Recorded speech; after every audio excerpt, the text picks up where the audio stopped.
Hello everyone, welcome back to my channel, and today we will discuss about class 8 geography lesson number 3, mineral and power resources part 3. So this is the part 3 of this chapter.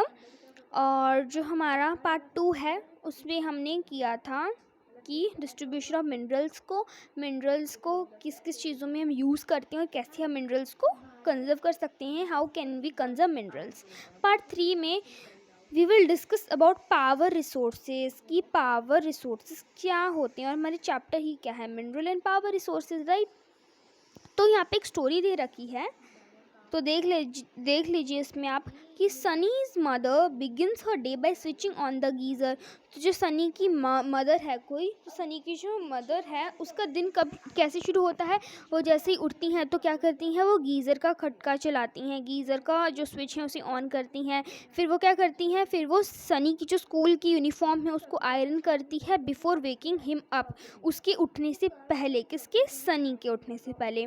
She then rushes to the kitchen, फिर वो kitchen जाती है और क्या करती है, एक orange juice बनाती है सनी के लिए. किसमें? ब्लेंडर में. Sunny have you finish taking bath. तो फिर सनी को जो वो मदर है सनी की, वो पूछती है कि सनी क्या तुमने बाथ ले लिया, क्या तुम नहा लिए, come and have you breakfast, तो आओ और अपना ब्रेकफास्ट खाओ. Calls out mother while preparing breakfast on the gas stove for Sunny. तो ये जो चीज़ें हैं कि क्या तुमने बात ले लिया, जाओ ब्रेकफास्ट खा लो, तो ये सनी की मुझे कब बोल रही थी, जब वो किचन में ब्रेकफास्ट प्रिपेयर कर रही थी सनी के लिए. किसमें? गैस स्टोव में. फिर जब सनी स्कूल गया, while going to the school forgets to switch off light and fan. फिर जो सनी की मॉम है वो लाइट्स और फैन के स्विचेस जो है बंद करना भूल गई. When mother switches them off she thinks that life in the cities may be more comfortable, but it's dependency on more and more gadgets, all of which consume energy has led to a wide gap between the demand and the supply. तो जब सनी की माँ जो है, सनी की जो mother है, उसने क्या किया, फिर उसने जो स्विचेस हैं फ़ैन के लाइट्स के उसको ऑफ कर दिया. ओके. तो जब वो ऐसा कर रही थी सनी की मदद, तो उसने सोचा कि सिटीज़ में जो लाइफ है वो क्या है, बहुत ज़्यादा कंफर्टेबल है, लेकिन उसकी डिपेंडेंसी किस पर है ज़्यादा, मोर और मोर गैजेट्स में. आप देखते होंगे सिटीज़ में ज़्यादा से ज़्यादा गैजेट्स हैं, गीज़र हैं, एकदम टेक्नोलॉजी के एडवांसमेंट है, हर चीज़ में मशीन्स आ गई हैं, बट विलेज में ऐसा थोड़ा कम है, राइट. तो सिटीज़ में जो लाइफ है वो बहुत कंफर्टेबल है, लेकिन उसकी डिपेंडेंसी किस पे है, मोर and more gadgets, all of विच, जिससे क्या कर रहे हैं, ये जो गैजेट्स क्या कर रहे हैं, ये एनर्जी को कंज्यूम कर रहे हैं. और इससे क्या है, इससे एक वाइड गैप हो रहा है किसके बीच में, डिमांड के बीच में और सप्लाई के बीच में. Okay. With the advent of science and technology, the lifestyles are changing very fast. तो किसके एडवेंट के साथ, with the advent of science और टेक्नोलॉजी के साथ, जो लाइफ स्टाइल है वो कैसे बहुत ही फास्ट चेंज हो रही है. ठीक है. तो लाइफ स्टाइल जो है बहुत ज़्यादा चेंज हो रही है किसके साथ, साइंस और टेक्नोलॉजी के एडवांसमेंट के साथ. तो यहाँ पे आपको स्टोरी में बता रखा है कि यहाँ पे आप देखेंगे कि सब कुछ क्या है, पावर से रिलेटेड है, राइट. गीज़र का स्विच ऑन, गैस स्टोव, सारी चीज़ उसने पावर से करी है. आयरन और ब्रेकफास्ट सब उसने क्या किया है, पावर को यूज़ करके बनाया है, राइट. तो क्या है वो गैजेट्स, और गैजेट्स क्या कर रहे हैं, हमारी एनर्जी को ज़्यादा से ज़्यादा कंजर्व कर रहे हैं. इस स्टोरी का कंक्लूजन यहाँ बता रखा है कि पावर और एनर्जी, पावर मतलब ही एनर्जी होता है. ओके. सो पावर और एनर्जी क्या करते हैं, हमारे जीवन में एक वाइटल रोल प्ले करते हैं, एक इम्पॉर्टेंट रोल प्ले करते हैं. कौन? पावर और energy. We also need power for industry. हमें पावर अपने जीवन के लिए ही यूज़ नहीं होती, पावर को इंडस्ट्रीज़ में, एग्रीकल्चर में, ट्रांसपोर्ट में, कम्युनिकेशन में और डिफेंस में भी यूज़ किया जाता है. पावर रिसोर्सेज में भी broadly categorised as convectional and non convectional resources. अब जो हमारे पावर रिसोर्सेज होते हैं उसको जो है दो टाइप्स में ब्रॉडली कैटेगराइज किया गया है, जो कि है कन्वेक्शनल रिसोर्सेज और सेकेंड है नॉन कन्वेक्शनल रिसोर्सेज. ओके. इनके बारे में हम बात करेंगे, कन्वेक्शन रिसोर्सेज के बारे में एंड नॉन कन्वेक्शनल रिसोर्सेज के बारे में. तो ये जो है हमारा पार्ट 3, इसमें हम अच्छे से कवर करने वाले हैं कन्वेक्शन रिसोर्सेज के बारे में, और इसका जो नेक्स्ट पार्ट होगा उसमें हम अच्छे से बात करेंगे नॉन कन्वेक्शनल रिसोर्सेज के बारे में. तो यहाँ पे आपको दे रखा है, ये क्या है, एक पावर है, grid to supply electricity. Okay, तो कन्वेक्शन रिसोर्सेज होते क्या हैं एक्चुअली? तो convection sources of energy are those which have been in common use for a long time.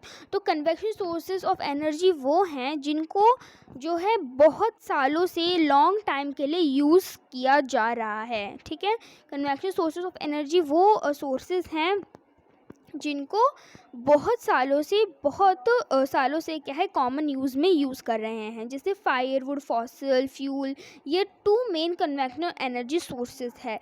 अब जो फायरवुड और फॉसिल फ्यूल है, इनको हम बहुत ही सालों से क्या है, यूज़ कर रहे हैं। तो जिन जिन रिसोर्सेज को हम बहुत ही सालों से लंबे समय तक यूज़ करते आ रहे हैं, उनको हम कहते हैं कन्वेक्शनल रिसोर्सेज। ओके, और इनके बारे में हम पढ़ने वाले हैं। इनका एग्जांपल था फायरवुड और फॉसिल। इन्हीं दोनों के बारे में हम पढ़ेंगे कि फायरवुड क्या है और फॉसिल क्या है। तो द फर्स्ट इज़ फायरवुड। तो it is widely use for cooking and heating. तो फायरवुड को एक्चुअली किस में यूज़ किया जाता है? कुकिंग के लिए और हीटिंग के लिए। इन आवर कंट्री, हमारी कंट्री में more than 50% of the energy used by villagers comes from firewood. हमारे विलेज में जो विलेजर्स हैं, ठीक है, हमारी कंट्री में जो विलेजर्स हैं, तो हमारी कंट्री में जो विलेजर्स हैं उसमें जो 50% से ज़्यादा जो एनर्जी है वो उन्हें कहाँ से मिलती है? फायरवुड से ही मिलती आ रही है। ओके, तो कितना इम्पॉर्टेंट है, मतलब 50% से ज़्यादा आपको एनर्जी मिल रही है फायरवुड से, तो it's great thing. Okay, next is remains of plants and animals which were buried under the earth for millions of years got converted by the heat and pressure into fossil fuels। तो fossil fuels क्या होते हैं? देखिए, जो हमारे plants होते हैं और जो हमारे animals होते हैं, उनके जो remains होते हैं, मतलब जब वो dead हो जाते हैं, तो उनके जो remains होते हैं, प्लांट को कोई फ्लावर हो गया, पत्ता हो गया, एनिमल्स का कोई स्केलेटन हो गया, फिर उसका उसकी बॉडी का कोई चीज़ हो गई, तो इनके जो प्लांट और एनिमल के जो रिमेन्स होते हैं, जो कि क्या होते हैं, बरीड होते हैं हमारे अर्थ के नीचे। हमारे अर्थ के नीचे प्लांट्स और एनिमल्स के रिमेन्स होते हैं, और वो क्या है, मिलियंस ऑफ ईयर्स तक बरी होते हैं। और जब वो ऐसे हो रहे होते हैं तो वो किस में कन्वर्टेड हो जाते हैं? वो फॉसिल फ्यूल में कन्वर्टेड हो जाते हैं बाय हीट एंड प्रेशर। तो और उसी को हम कहते हैं फॉसिल फ्यूल। ठीक है, तो आपको समझिए कि फायरवुड किसे कहते हैं? फायरवुड को तो कुकिंग और हीटिंग के लिए यूज़ करती हैं। और 50% से ज़्यादा एनर्जी विलेजेस को कैसे मिल रही है? आ रही है फायरवुड से। और फॉसिल फ्यूल क्या है? जैसे जो ये हमारी अर्थ सरफेस है, और फिर क्या है, जो प्लांट्स और एनिमल्स के रिमेन्स हैं जो कि हमारे अर्थ सरफेस के नीचे हैं, वो क्या हो रहे हैं, वो by the help of heat and pressure वो किस में कन्वर्ट हो रहे हैं?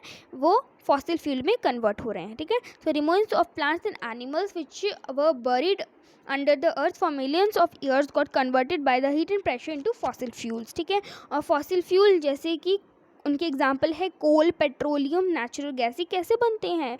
ये कोल, पेट्रोलियम, इनको हज़ारों साल, मिलियंस ऑफ ईयर्स लगते हैं बनने में। ठीक है, इससे कोई प्लांट एनिमल है, ठीक है, तो ये बन गया, बरीड हो गया इसके नीचे। ठीक है, फिर हीटर प्रेशर से तो ये है फॉसिल फ्यूल बन गए। इसमें क्या, वो कोल भी बन सकता है, पेट्रोलियम भी बन सकता है, नेचुरल गैस भी बन सकता है। तो फॉसिल फ्यूल के मेन एग्जांपल क्या है? कोल, पेट्रोलियम और नेचुरल गैस। ये जो है मेन सोर्सेज हैं कन्वेक्शनल एनर्जी के। The reserves of these minerals are limited. अब ये जो मिनरल्स हैं, ये जो इन मिनरल्स के रिजर्व्स हैं, क्या है, लिमिटेड है, क्योंकि हमें पता है कि कोल, पेट्रोलियम, नेचुरल गैस क्या है, ये नॉन मेटेलिक मिनरल्स है, राइट, और ये नॉन रिन्यूएबल रिसोर्स है जो जल्दी से बनकर तैयार नहीं होते हैं, और इनका जो स्टॉक है वो भी लिमिटेड होता है, right. The rate at which the growing world population is consuming them is far greater than the rate of their formation.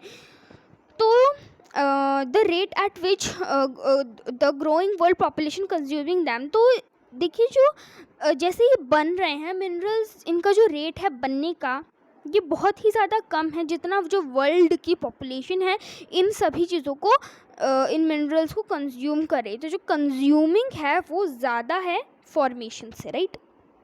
So these are likely to be exhausted soon. तो इसीलिए जो है ये एग्जॉस्ट जल्दी ही हो सकते हैं, क्योंकि ये इनको तो हज़ारों साल लग रहे हैं बनने में। अब बहुत ही, अगर इन्हें हज़ारों साल लग रहे हैं, फिर जो बाकी के जो हमारे पास साल होंगे उसमें हम कैसे बिना मिनरल्स के कुछ कर पाएंगे? तो हमने अभी पढ़ा कि consuming is greater than formation, इसलिए कभी भी एग्जॉस्ट हो सकती हैं, राइट। यहाँ पे आप देख सकते हैं वीमेन जो है फायरवुड जो है कैरी कर रही है नॉर्थ ईस्ट इंडिया में, और ये है thermal power station, a view of thermal power station. तो हमने क्या पढ़ा था, हमने पढ़ा कि जो फॉसिल फ्यूल है, ठीक है, उनमें आ जाएंगे हमारे कोल, पेट्रोलियम, नेचुरल गैस, और इन्हीं तीनों के बारे में जो है, कोल के बारे में, पेट्रोलियम के बारे में और नेचुरल गैस के बारे में अभी हम पढ़ने वाले हैं। तो कोल क्या है, राइट? तो ध्यान से सुनना, इसकी हर एक लाइन को, बड़ी इंटरेस्टिंग है। Coal, this is the most abundantly found fossil fuel. तो ये जो कोल है ये क्या है, ये most abundantly found fossil fuel है, मतलब ये जो है सबसे ज़्यादा पाने वाला फॉसिल फ्यूल है। कौन? Coal. It is used as domestic fuel in industry such as iron and steel, steam engine and to generate electricity. तो कोल को किस किस चीज़ों में यूज़ किया जाता है? इसको इंडस्ट्रीज़ में as a domestic fuel use किया जाता है, ठीक है। इंडस्ट्रीज़ में कोल को यूज़ किया जाता है, लाइक आयरन और स्टील इंडस्ट्री, स्टीम इंजन्स, ठीक है। और जो स्टीम इंजन्स में कोल को यूज़ किया जाता है, और इलेक्ट्रिसिटी को जनरेट करने के लिए भी कोल को यूज़ किया जाता है, राइट। पहले जो ट्रेन है, जो इंजन है, वो किससे चलते थे? वो कोल से ही तो चलते थे। Electricity from coal is called thermal power. अब ये आपको याद रखना है कि जो इलेक्ट्रिसिटी हमें कोल से मिलती है उसको हम कहते हैं थर्मल पावर, ओके। तो इलेक्ट्रिसिटी जो हमें कोल से मिलती है, इलेक्ट्रिसिटी फ्रॉम कोल, उसको हम कहते हैं थर्मल पावर, वेरी इंपॉर्टेंट। उसके बाद आता है the coal which we are using today was found millions of years ago when giant ferns and swamps got buried under the layers of earth। अब देखिए जो कोल को आज हम यूज़ कर रहे हैं उसको मिलियंस ऑफ ईयर्स लगते हैं बनने में, हम ये पढ़कर आ चुके हैं। ये कोल बनता कैसे है? देखिए, जब जाइंट बड़े बड़े फर्न्स और स्वैम्प्स जो हैं हमारे अर्थ के लेयर्स के नीचे बरी हो जाते हैं, तो वो किस में कन्वर्ट हो जाते हैं? कोल में कन्वर्ट हो जाते हैं, राइट। जैसे हमारी अर्थ सरफेस है, तो जो फर्न्स और स्वैम्प्स आपको कहाँ मिलेंगे? रिवर्स के नीचे, ठीक है। मतलब दलदले जो पार्ट्स होते हैं, हमें ओशन से जो पार्ट्स मिलते हैं, जब उनके जो रिमेन्स है वो चले जाते हैं अर्थ सरफेस में बरी हो जाते हैं, और ग्रेट और हीट प्रेशर से फिर क्या बन जाता है? वो कोल बन जाते हैं, राइट। तो कोल कैसे बनता है? जब जाइंट फर्न्स और स्वैम्प्स जो हैं कहाँ पे? अर्थ के नीचे, अर्थ के लेयर्स में बरी होते हैं, तब कोल बनता है।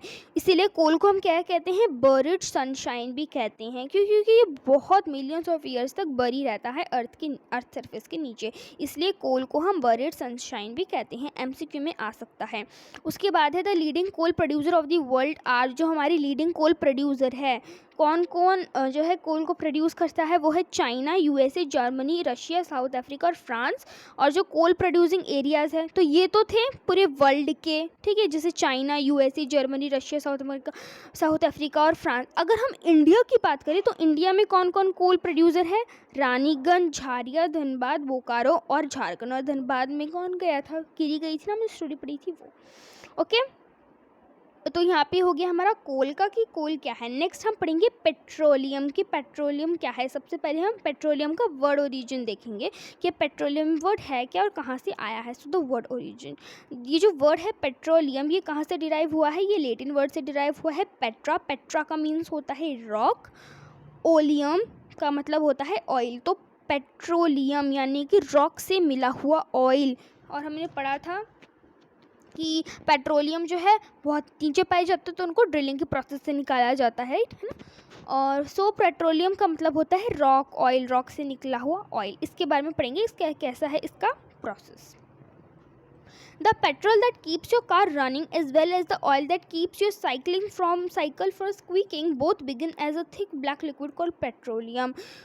तो पेट्रोलियम किसे कहते हैं? देखिए, जिससे आपकी कार चलती है, जिससे आपकी कार चलती रहती है, उस पेट्रोल से आपकी जो कार चलती रहती है, और जो आपको साइकिल और वो ऑयल जो आपकी साइकिल को स्क्वीकिंग होने से बचाता है, जो साइकिल में आवाज़ होती है ना चू चू का वाली, तो उससे जो है बचाता है। कौन? ऑयल। ये both begin as a thick black liquid. तो ये किससे शुरू होता है? एक थिक, मोटा, ब्लैक, काला एक लिक्विड से ही शुरू होता है, जिसको हम कहते हैं पेट्रोलियम। क्या कहते हैं हम उसको? Petroleum. It is also a fossil fuel, okay. तो पेट्रोलियम क्या है, एक थिक ब्लैक लिक्विड है, राइट। और ये हमें कहाँ मिलता है, it is found between the layers of rocks, ये हमें रॉक्स की लेयर्स में मिलता है पेट्रोलियम। और इसको कैसे निकाला जाता है, and is drilled from oil fields located in offshore and coastal areas. तो ये कहाँ पाए जाते हैं, रॉक्स के बीच में पाया जाता है। और जैसे हमारे कोस्टल एरियाज़ होते हैं, जैसे अर्थ क्रस्ट के ऑफ शोर में, मतलब यहाँ पे कोने के साइड में जो है पेट्रोलियम पाया जाता है। फिर उसको ड्रिलिंग के प्रोसेस से निकाला जाता है। हमने पढ़ा था क्या किया जाता है, इसमें डीप वेल्स को बोर किया जाता है एंड देन इनको निकाला जाता है। तो किससे पेट्रोलियम को एक्सट्रैक्ट किया जाता है, by the process of drilling. इतना आपको समझ में आ गया कि पेट्रोलियम जो है रॉक्स की लेयर्स के बीच में होता है और इसको ड्रिलिंग के प्रोसेस से एक्सट्रैक्ट किया जाता है। चलो हमने अपनी पेट्रोलियम को एक्सट्रैक्ट कर लिया, उसे ले लिया। उसके बाद आता है कहाँ से, अर्थ क्रस्ट से, ओके। उसके बाद आता है this is then sent to refineries way which process the crude oil and produce a variety of products like diesel, petroleum, kerosene, wax, plastics and lubricants. तो अब जब पेट्रोलियम को अर्थ से एक्सट्रैक्ट किया, फिर उस पेट्रोलियम को कहाँ भेजा जाता है, उस पेट्रोलियम के रेफिनरीज में भेजा जाता है। और वहाँ पर क्या होता है, वहाँ पे जो कच्चा ऑयल होता है, क्रूड ऑयल होता है, वो बनता है। और उससे क्या होते हैं, इस क्रूड ऑयल से बहुत सारे प्रोडक्ट्स हमें मिलते हैं, जैसे diesel, petrol, kerosene, wax, plastic, lubricant. और ये सारी की सारी जो चीज़ें हैं ना, ये सारी की सारी जो चीज़ें हैं, ये किस में आती है, ये पेट्रोलियम में ही आती है, ओके। उसके बाद आता है कि petroleum and its derivatives are called black gold as they were very valuable. तो जो पेट्रोलियम होते हैं और उसके डेरिवेटिव्स होते हैं, उनको हम क्या कहते हैं, ब्लैक गोल्ड कहते हैं, ठीक है। और कोल को क्या कहते थे, बरीड सनशाइन। पेट्रोलियम को कहते हैं ब्लैक गोल्ड, क्यों, क्योंकि ये बहुत ही ज़्यादा कीमती होता है, बहुत ही ज़्यादा वैल्यूएबल होता है। The chief petroleum producing countries, और कौन कौन सी प्रोड्यूसिंग कंट्रीज़ है पेट्रोलियम की, वो है ईरान, इराक, सऊदी अरेबिया और कतार। और भी हैं यूएसए, रशिया, वेनेजुला, अल्जीरिया। और अगर हम इंडिया की बात करें तो वो है Digboi in Assam, Bombay High in Mumbai and deltas of Krishna and Godavari rivers, okay. ये रहा क्रूड ऑयल, ठीक है। क्रूड ऑयल से क्या निकलेंगे फिर, diesel, petrol, kerosene, wax, lubricant, ये सारी चीज़ें निकलती है। तो हमने पेट्रोलियम का पूरा प्रोसेस देख लिया कि कहाँ पाई जाती है, कैसे इसको निकाला जाता है। निकालने के बाद उसको रेफिनरीज़ में भेज के क्रूड ऑयल निकाला जाता है, इससे बहुत सारी चीज़ें निकलती है। और इसको हम ब्लैक गोल्ड भी कहते हैं, क्योंकि ये बहुत वैल्यूएबल होता है और वो कौन कौन सी कंट्रीज़ उसको प्रोड्यूस करती है। अब हम पढ़ेंगे नेचुरल गैस के बारे में, तो इसको हम देख लेते हैं नेचुरल गैस को, कि नेचुरल गैस हमें कहाँ मिलती है। Natural gas is found with petroleum deposit and is release when crude oil is brought to the surface. ये हमने अभी पढ़ा, देखिए यहाँ पे हमने पढ़ा था ना कि क्रूड ऑयल से बहुत सारी चीज़ें निकलती है, right.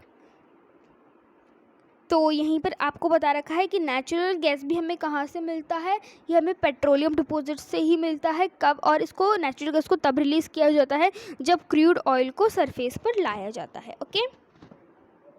It can be use as a domestic and industrial fuel.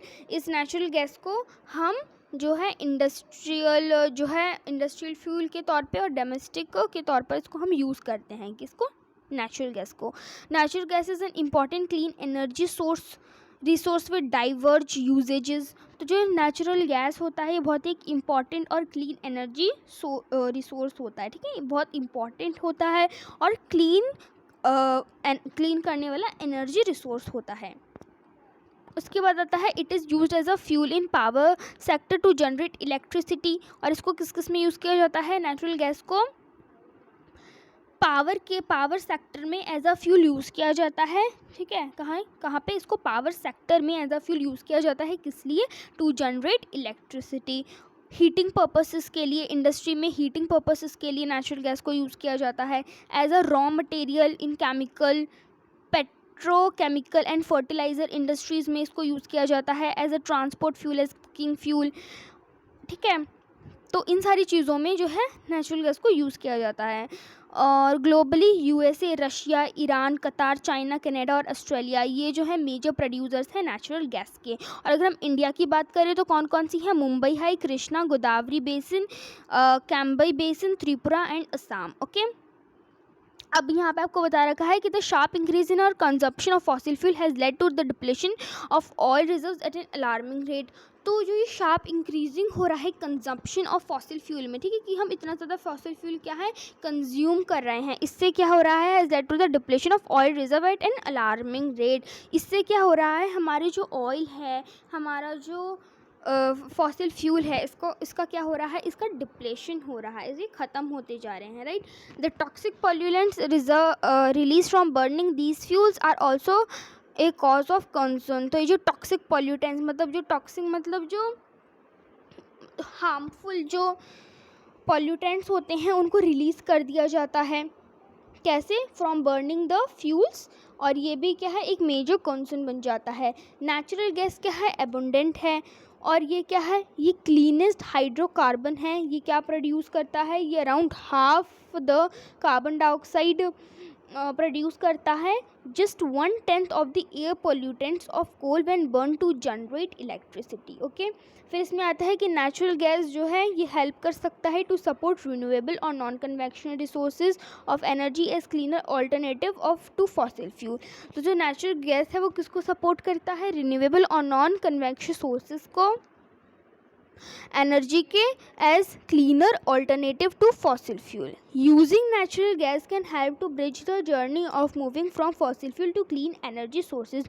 तो नेचुरल गैस को यूज़ करना कैन हेल्प, इससे क्या हो सकता है, can help to bridge the journey किसमें, of moving from fossil fuel to the clean energy sources.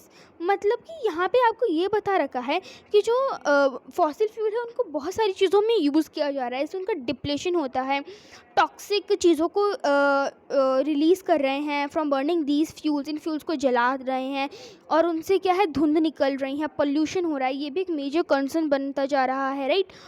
और ये जो हमारा नेचुरल गैस है ये क्लीनेस्ट है, मतलब यहाँ पे ना क्लीनेस्ट एक एनर्जी सोर्सेस है, ठीक है। तो हमें क्या है, आप फॉसिल फ्यूल को यूज़ करो लेकिन उनसे हार्म हो रहा है, उनको जला रहे हो, ये मत करो, इससे हमारा एनवायरनमेंट भी गंदा होगा, प्लस जो हमारे मिनरल फ्यूल हैं वो भी ख़त्म होंगे, राइट। यहाँ पे आपको डू यू नो बता रखा है कि जो कॉम्प्रेस्ड नेचुरल गैस है विच इज़ CNG, ये क्या है, ये एक popular eco friendly automobile fuel है। इससे जो है बहुत ही कम पॉपुलेशन होता है पेट्रोलियम और डीजल। अगर आप पेट्रोलियम और डीजल को देखोगे उसमें से क्या होता है, ज़्यादा से इतना ज़्यादा पॉल्यूशन होता है, लेकिन जब आप नेचुरल गैस की तरफ जाओगे, जो नेचुरल गैस है उसे बहुत ज़्यादा कम पॉपुलेशन होता है। ये जिसके बारे में हम बात कर रहे थे नेचुरल गैस, इससे बहुत ही, इसलिए इसको क्लीनेस्ट बोला गया है क्योंकि इससे बहुत ही कम पॉल्यूशन होता है, ठीक है। तो ये क्या है, क्योंकि ये इको फ्रेंडली है और इससे बहुत ही कम पॉल्यूशन होता है। उसके बाद यहाँ पे आपको बता रखा है हाइडल पावर, ये भी क्या है एक कन्वेंशनल रिसोर्सेज है, इसको भी हम देख लेते हैं। हाइडल पावर, देखिए हाइडल मतलब वाटर से रिलेटेड है, तो क्या है ये हाइडल पावर, इसे देख लेते हैं। तो रेन वाटर और river water store in dams is made to fall from heights. तो रेन वाटर जो बारिश का पानी है या फिर जो नदियों का पानी है जो कि डैम्स में स्टोर हुआ होता है, उसको क्या कर देते हैं, ऊंचाई से गिरा देते हैं। अब जब हम उसको गिरा रहे हैं तो जो falling water flows through pipes, तो पाइप्स के थ्रू जो फ्लोइंग वाटर है inside the dam over turbine blades placed at the bottom of the dam. तो जब आप उसको ऊंचाई से गिराओगे, ठीक है, जब पानी को आप ऊंचाई से गिराओगे किसके ऊपर, ओवर टर्बाइन। अभी हम अच्छे से देखेंगे, मैं आपको थोड़ी थ्योरी बता देती हूँ। टर्बाइन इस टाइप का होता है, जब आप उसके ऊपर गिराओगे तो टर्बाइन ब्लेड्स के ऊपर आप गिराओगे डैम के ऊपर, तो क्या होगा, वो टर्बाइन घूमेगा, तो जो वो मूविंग प्लेट्स होगी उससे क्या चलेगा, जनरेटर चलेगा और इलेक्ट्रिसिटी प्रोड्यूस होगी, और इसी को हम कहते हैं हाइड्रो इलेक्ट्रिसिटी, जो इलेक्ट्रिसिटी पानी से मिल रही है। अब जो वाटर डिस्चार्ज होगा after the generation of electricity, उसको इरीगेशन के लिए यूज़ किया जाएगा। और जो 1/4 ऑफ द वर्ल्ड इलेक्ट्रिसिटी है वो किससे प्रोड्यूस हो रही है, हाइडल पावर से। बहुत इंपॉर्टेंट है, 1/4 किससे जनरेट हो रही है इलेक्ट्रिसिटी, हाइडल पावर से। लीडिंग प्रोड्यूसर कौन है हाइडल पावर के, वो है पैराग्वे, नॉर्वे, ब्राज़ील और चाइना। और कुछ इंपॉर्टेंट हाइडल पावर स्टेशन जो है इंडिया में वो क्या है, भाखरा नगर, गांधी सागर, नागार्जुन सागर और दामोदर वैली प्रोजेक्ट। इसको हम डायग्राम के थ्रू समझेंगे। तो यहाँ पे आपको दे रखा है हाइडल पावर का डायग्राम, देखिए डैम्स हैं, इनमें पानी स्टोर है, तो इसको क्या है हाइट से इस पानी को गिराया जाएगा, किसके ऊपर, टरबाइन के ऊपर। यह टरबाइन, इसमें ब्लेड लगी होती है, इसके बारे में हम आगे पढ़ेंगे। तो ये पानी को हाइट से गिराया जाएगा, तो जो टरबाइन है घूमेगा, ठीक है, टरबाइन की ब्लेड जब घूमेगी उससे क्या चलेगा, उससे जनरेटर चलेगा और फिर क्या है यहाँ से होती हुई इलेक्ट्रिसिटी चलेगी, और इसी को हम कहते हैं हाइडल पावर, क्या हो रहा है इसमें, वाटर से ही तो इलेक्ट्रिसिटी को जनरेट कर रहे हैं, ये टरबाइन पे गिरा, जनरेटर जो है चला और इलेक्ट्रिसिटी आ गई, ठीक है। तो ये होती है हमारी hydel power. Do you know है कि नॉर्वे फर्स्ट कंट्री थी जिसने हाइड्रो इलेक्ट्रिसिटी को डेवलप करी थी, ये इंपॉर्टेंट है। दूसरा है कि जो साइट है of the world's first solar and wind powered bus shelter, वो कहाँ है, स्कॉटलैंड में। तो जो विंड पावर्ड और बस शेल्टर है, ठीक है, first solar and wind powered bus shelter वो कहाँ है, स्कॉटलैंड में है, ओके। तो ये है हमारा हाइडल पावर। इसको मैं वापस समझा देती हूँ। जैसे डैम है, तो जो डैम है जब उसमें से पानी गिरेगा ऊंचाई से, तो यहाँ पे जो टरबाइन होगा तो वो टरबाइन की ब्लेड जो है घूमेगी, तो वो घूमेगी तो उससे क्या होगा, हम यहाँ पे उसके पास टरबाइन के पास ना ऐसे जनरेटर एकदम वो कर देते हैं, लगा के रख देते हैं। जब घूमेगा तो उससे हमारी जो जनरेटर वो चल जाएगा, और जब जनरेटर चलेगा तो हमारी इलेक्ट्रिसिटी भी आ जाएगी। तो इसको हम कहते हैं हाइडल पावर, यानी कि जो पानी से जो चीज़ें आ रही है। तो यहाँ पे जो है हमारा पार्ट 3 कंप्लीट हो गया है। पार्ट 4 में हम करेंगे non convection sources of energy से, ओके। तो देखिए मैंने बहुत ही ज़्यादा आपको अच्छे से समझा दिया है। तो अगर आपको प्लीज़ अच्छा लगे तो मेरे वीडियो को लाइक करना, प्लीज़ ज़्यादा से ज़्यादा आप सब्सक्राइब करिए और फ्रेंड्स के साथ भी शेयर करिए। थैंक यू, मिलेंगे हम नेक्स्ट पार्ट 4 में। बाय।